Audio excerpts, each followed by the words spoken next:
ফুটপাতে বরিশাল সিটি কর্পোরেশনের এরিয়ার মধ্যে যে অবৈধ স্থাপনাগুলো রয়েছে সেগুলো দীর্ঘদিন নোটিশ দেবার পরে গতকাল 10 তারিখ থেকে সেই উচ্ছেদ অভিযান শুরু করেছে বরিশাল সিটি কর্পোরেশন এবং আজ 11 তারিখ এই উচ্ছেদ অভিযানের কার্যক্রম অব্যাহত রয়েছে। বরিশাল সিটি কর্পোরেশন এলাকার 30টি যে ওয়ার্ড রয়েছে এই ওয়ার্ড এলাকার সড়কের দুপাশে অবৈধ যে স্থাপনাগুলো গড়ে উঠেছিল দীর্ঘদিন যাবৎ এগুলো নগরবাসীর ভোগান্তির কারণ হয়ে দাঁড়ানোর কারণে দীর্ঘদিন যাবৎ নগরবাসীর দাবির মুখে সিটি কর্পোরেশন একটি নোটিশ জারি করে এবং সেই নোটিশের আলোকে যারা ইতিমধ্যে এই সড়কের দুপাশে অবৈধ স্থাপনাগুলো সরিয়ে নিয়েছে তারা চলে যাওয়ার পরেও যে স্থাপনাগুলো রয়েছে সেগুলো কিন্তু বরিশাল সিটি কর্পোরেশনের যে পরিচ্ছন্ন বিভাগ বা উচ্ছেদ অভিযানের কার্যক্রম তারা কিন্তু সেটি অব্যাহত রেখেছে এবং এই ইতিমধ্যেই সিটি কর্পোরেশনের প্রশাসক রয়েছেন অ্যাডভোকেট বিলকিস আক্তার জাহান শিরিন, তিনি বলে গিয়েছেন যে যারা এই অবৈধ স্থাপনা করেছে এবং মানুষের চলাচলে দুর্ভোগ সৃষ্টি করছে তারা যদি দ্রুত সময়ের মধ্যে সরে না যায় তাহলে তাদের বিরুদ্ধে আইনগত ব্যবস্থা গ্রহণ করা হবে। ঠিক 10 তারিখ সময় বেঁধে দেওয়ার পরে গতকাল পর্যন্ত যারা উচ্ছেদ অভিযান নিয়েছে উচ্ছেদ অভিযান গতকালকে করেছে, যারা এর আগে সরিয়ে নিয়েছে, যারা নেয়নি তাদের উচ্ছেদ অভিযান কার্যক্রম অব্যাহত রয়েছে। একটু কথা বলবো বরিশাল সিটি কর্পোরেশন উচ্ছেদ অভিযানের নেতৃত্বে দেওয়া বরিশাল বিবির পুকুর পাড় থেকে। কী অবস্থা, আপনারা অভিযান যে উচ্ছেদ অভিযান করছেন কবে থেকে করছেন আর কেনই বা করছেন, আগে কোনো নোটিশ দিয়েছেন কিনা তাদেরকে, নোটিশের আলোকে তাদের ব্যবস্থা কী ছিল? আগেই বলে নিচ্ছি যে বরিশাল মহানগর 30টি এলাকার ফুটপাতের যত অবৈধ স্থাপনা ঘিরে বসেছিল বিভিন্ন সময় ধরে আমরা বারংবার চেষ্টা করেও ইতিপূর্বে ব্যবস্থা ধীর গতিতে ছিল। ইদানিং আমরা 1 সপ্তাহ ধরে মাইকিং করেছি যে আপনারা আপনাদের অবৈধ স্থাপনা নিজ দায়িত্বে সরিয়ে নেন, কিন্তু কিছু কিছু ব্যবসায়ী নিজেদের উদ্যোগে সরিয়ে নিয়েছে এবং কিছু কিছু এখনও রয়ে গেছে যেগুলো আমরা নিজের থেকে আমরা উচ্ছেদ করতেছি।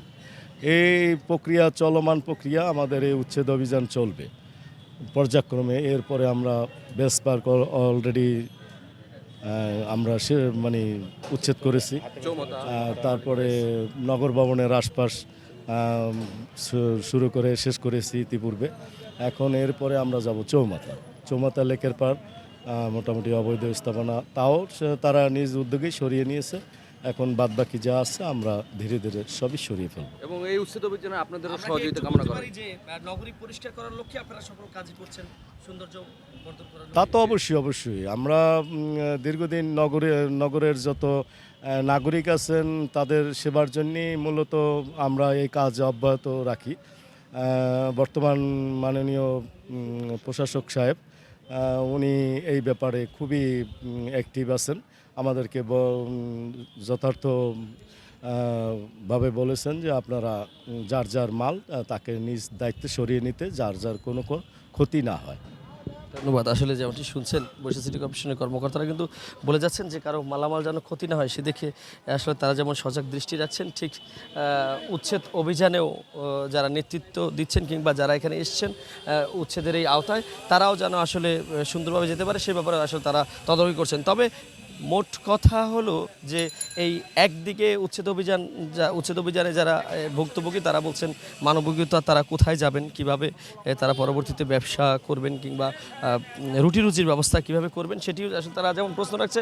বিপরীত পাশে নগরবাসী একটা জনভোগান্তিতে পড়ে এই অবৈধ স্থাপনার কারণে, সেটিও আসলে সিটি কর্পোরেশন দৃষ্টি রাখছেন। যেহেতু আপনি জানবেন যে বরিশাল 30টি ওয়ার্ড, এই 30টি ওয়ার্ডের মধ্যে যত স্থাপনা রয়েছে সব স্থাপনাগুলোই মানুষের জনভোগান্তিতে সৃষ্টি হয়েছে এবং প্রত্যেকেই সড়ক দখল করে স্থাপনা করছে, এরপরে সেখানে পার্কিং ব্যবস্থা সেটিও তারা করছে। সুতরাং সড়ক একদম ছোট করে ফেলছে। এই ছোট সড়ক থেকে মানুষের যাতায়াত ব্যবস্থা এতটাই কষ্টসাধ্য হয়ে পড়েছিল যে তারা আসলে চলাচল করতে পারেনি। তো সেই জায়গা থেকেই আসলে মানুষের জনভোগান্তি কমানোর লক্ষ্যেই এই কার্যক্রম তারা অব্যাহত রেখেছে এবং এটি মানুষের যে ভোগান্তি সেটি অনেকটাই লাঘব হবে এমনটা তারা প্রত্যাশা করছেন।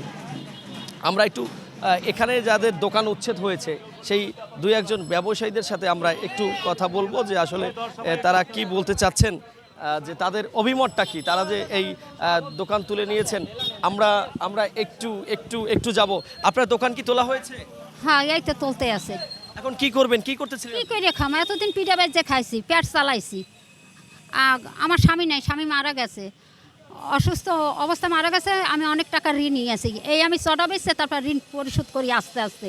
কিন্তু এখন আমার দোকান যেন উঠেই ফেলেছেন, আমি কী করিয়ে খাম? আসলে প্রশ্ন সবারই একটা, কর্মক্ষেত্রটা কিভাবে লাঘব করবে। দীর্ঘদিন যাবত এখানে একটা ব্যবসায়ী প্রতিষ্ঠান পরিচালনা করছেন, হঠাৎ করে তুলে দেওয়া হয়েছে, বিষয়টা কিভাবে দেখছেন আর আপনার পরবর্তী মানে পরিকল্পনা কি?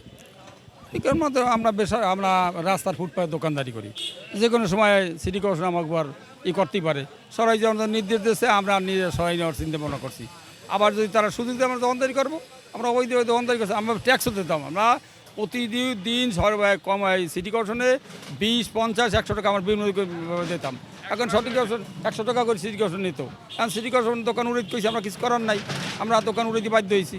আসলে যেমনটি শুনছেন, মূলত বরিশাল সিটি কর্পোরেশন কিন্তু গত 1 বছর যাবত এই প্রতিটি ফুটপাতের দোকান থেকে 50 টাকা 100 টাকা হারে তার ট্যাক্স হিসেবে নিয়েছিল যারা ফুডে বসছে, কিন্তু গত কদিন যাবত সেই টাকাটি নেওয়া বন্ধ করে দেওয়া হয়েছে। এবং তবে অনেক দোকানিরা বলছে যে গতকালকেও তাদের টাকা নেওয়া হয়েছে, অর্থাৎ আজকে যারা তুলেছে তাদের গতকালকেও তারা টাকা নিয়েছে এবং তাদেরকে কিন্তু একটা রসিদ দেওয়া হয়েছে যে তারা সিটি কর্পোরেশনের যে কোষাগার সেখানে টাকাগুলো জমা হচ্ছে। তো তাদের যে ব্যবসায়ীদের যে দাবি সেটি হচ্ছে যে সিটি কর্পোরেশনে তারা সকল যে চাহিদা সব ট্যাক্স দেওয়ার পরেও তাদের প্রতিষ্ঠান কেন তুলে দেওয়া হলো, আর অপরদিকে তারা বলছেন যে অবৈধ স্থাপনায় কীভাবে ট্যাক্স গ্রহণ করলো দীর্ঘদিন যাবত। উভয় প্রশ্ন কিন্তু রয়েছে এই বরিশাল সিটি কর্পোরেশনের যে স্থাপনা অবৈধ স্থাপনা উচ্ছেদের ক্ষেত্রে। তবে সর্বোপরি যে বিষয়টি সেটা হচ্ছে যে মানুষের যে জনভোগান্তি সেটি কতটুকু আসলে লাঘব হবে, আর এই অবৈধ স্থাপনা উচ্ছেদের ক্ষেত্রে সরকার কিংবা বরিশাল সিটি কর্পোরেশন যে প্রশাসক তিনি কতটুকু জোরালো ভূমিকা পালন করবেন, নাকি এই উচ্ছেদের পর আবারও তারা বসবে, আবারও আসলে নতুন করে ট্যাক্স নিবে, আবারও